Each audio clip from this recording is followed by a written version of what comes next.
The rise and fall of the Roman Empire. The greatest empire in history. Imagine a civilization so powerful that its roads connected continents, its armies conquered nations, and its influence still shapes our world today. This is the story of Rome. A small village beside a river would grow into one of the greatest empires humanity has ever known. It ruled millions of people, controlled vast territories, and created laws and ideas that survive even now. But despite its incredible power, Rome eventually collapsed. How did Rome rise from nothing? How did it become the ruler of the ancient world? And what caused its dramatic fall? Tonight, we travel back more than 2,000 years to uncover the incredible story of the Roman Empire. Chapter 1. The legendary beginning. According to Roman legend, Rome was founded in 753 BC. The story begins with twin brothers named Romulus and Remus. As infants, they were abandoned and left near the Tiber River. A she-wolf discovered them and cared for them until a shepherd found and raised them. Years later, the brothers decided to build a city. But a disagreement turned deadly. Romulus killed Remus and became the first king of Rome. Whether true or not, Romans proudly told this story for centuries. In reality, Rome likely began as a small settlement of farmers and shepherds. Its location was perfect. The Tiber River provided water and trade routes. Nearby hills offered protection from enemies. Over time, the settlement grew larger and stronger. No one could have imagined that this tiny town would one day dominate much of the known world. Chapter 2. The Roman Republic. In 509 BC, Rome removed its kings. Instead, it created a republic. Power was shared among elected officials. The most important leaders were called consuls. The Roman Senate advised the government and became one of the most influential political institutions in history. Unlike many ancient kingdoms, Rome allowed citizens to participate in government. Although not everyone had equal rights, this system gave Rome stability and flexibility. As Rome expanded, it absorbed neighboring communities. Instead of simply destroying defeated enemies, Rome often offered alliances and citizenship. This strategy helped Rome gain loyal supporters. Soon, Rome controlled much of the Italian peninsula. Its power was growing rapidly. But bigger challenges were coming. Chapter 3. The Punic Wars. Rome's greatest rival was Carthage. Located in North Africa, Carthage was wealthy and powerful. The conflict between Rome and Carthage became known as the Punic Wars. The most famous Carthaginian general was Hannibal.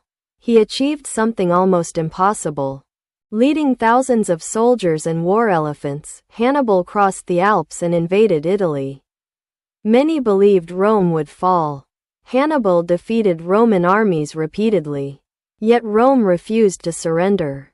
Year after year, the Romans continued fighting. Eventually, Roman forces invaded North Africa. Hannibal was forced to return home. In 202 BC, Rome defeated him. Years later, Rome completely destroyed Carthage. With its greatest rival gone, Rome became the dominant power in the Mediterranean. The road to empire had begun. Chapter 4. Conquest of the Mediterranean. After defeating Carthage, Roman armies expanded in every direction. They conquered Greece. They conquered parts of Asia Minor. They conquered Egypt. Victorious generals returned to Rome with enormous wealth. The city became richer than ever. Magnificent temples were built, markets filled with goods from distant lands. Yet success brought problems. The gap between rich and poor widened. Powerful politicians fought for influence. Corruption increased. The Republic was becoming unstable. Rome had conquered the world. Now it struggled to govern itself. Chapter 5. Julius Caesar. One man would change Rome forever. His name was Julius Caesar. Caesar was a brilliant military commander. He gained fame by conquering Gaul, an area that includes modern France. His victories made him extremely popular. but many senators feared his growing power. In 49 BC, Caesar made a bold decision. He crossed the Rubicon River with his army. This act started a civil war.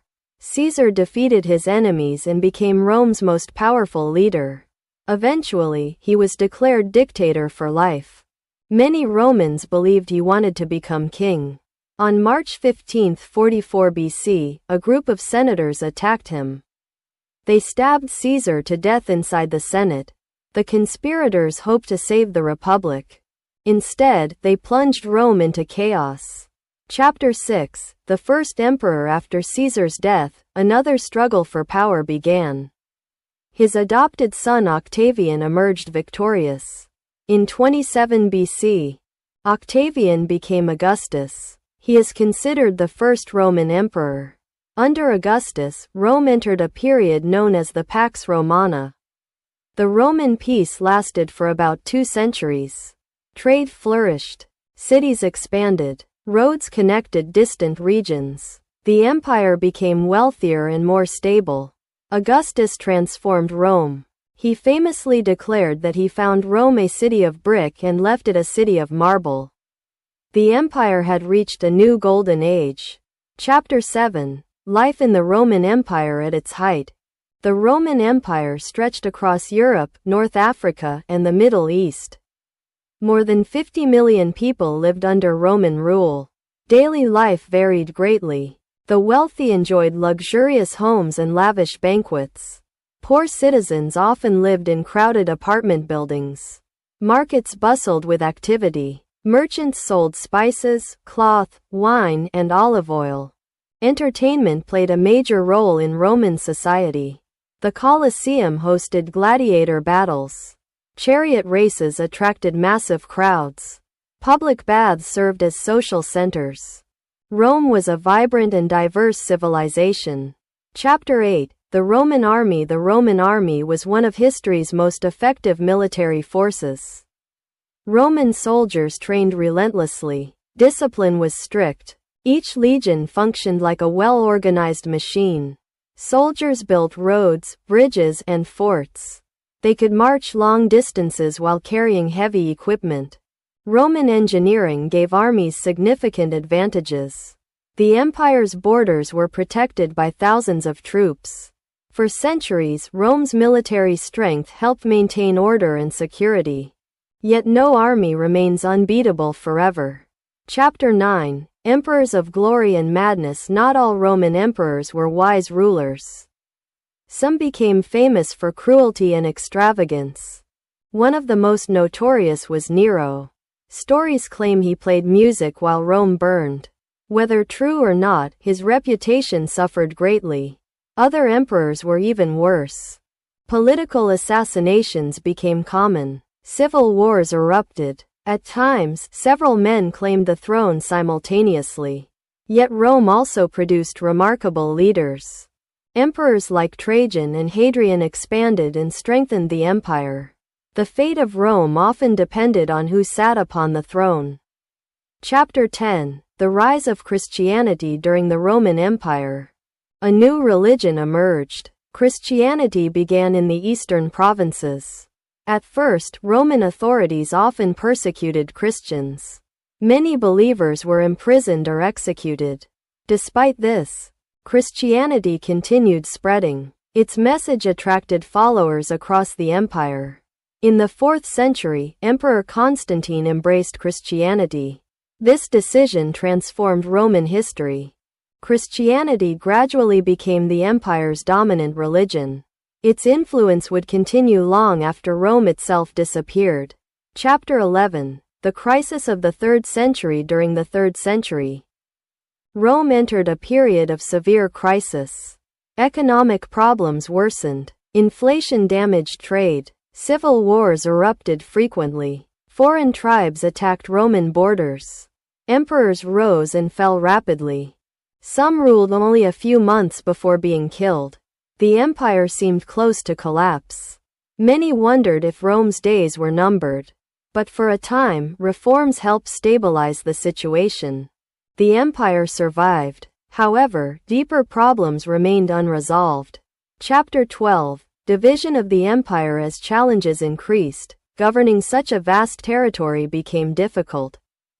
Emperor Diocletian divided administrative responsibilities. Later, Emperor Constantine established a new capital. This city was Constantinople, located strategically between Europe and Asia. It became a powerful center. Eventually, the empire was effectively divided into eastern and western halves. The Eastern Roman Empire grew stronger. The Western Roman Empire became increasingly vulnerable. This division would shape Rome's final centuries. Chapter 13. The barbarian invasions. Rome now faced relentless pressure from outside forces. Various Germanic tribes moved across Europe. Among them were the Visigoths, Vandals, and Ostrogoths. The arrival of the Huns intensified these migrations. Entire populations sought safety and new lands. In 410 AD, the Visigoths shocked the world. They sacked Rome itself. For centuries, Rome had seemed invincible. Now enemies walked through its streets. The psychological impact was enormous. Confidence in Roman power began to fade. Chapter 14. The fall of Western Rome. The Western Roman Empire continued weakening.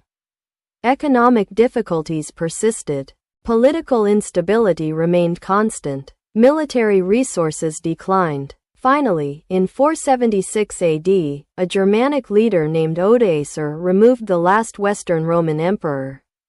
His name was Romulus Augustulus. This event is traditionally considered the fall of the Western Roman Empire. The empire that had ruled much of the known world was gone. Or was it? Chapter 15. The legacy of Rome. Although the Western Empire fell, Rome's influence survived. The Eastern Roman Empire continued for nearly 1,000 more years. Roman law influenced legal systems worldwide.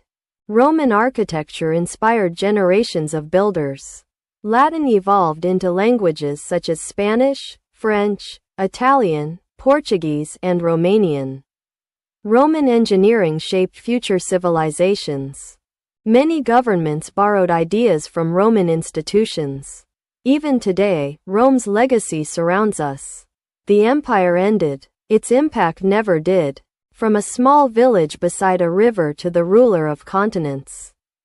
From legendary founders to mighty emperors. From glorious victories to dramatic collapse. The story of Rome remains one of the greatest journeys in human history. Its rise teaches us about ambition, innovation, and determination. Its fall reminds us that even the strongest civilizations can face decline. Yet thousands of years later, Rome still lives on through its ideas, culture, and influence. And that is why the Roman Empire continues to fascinate the world.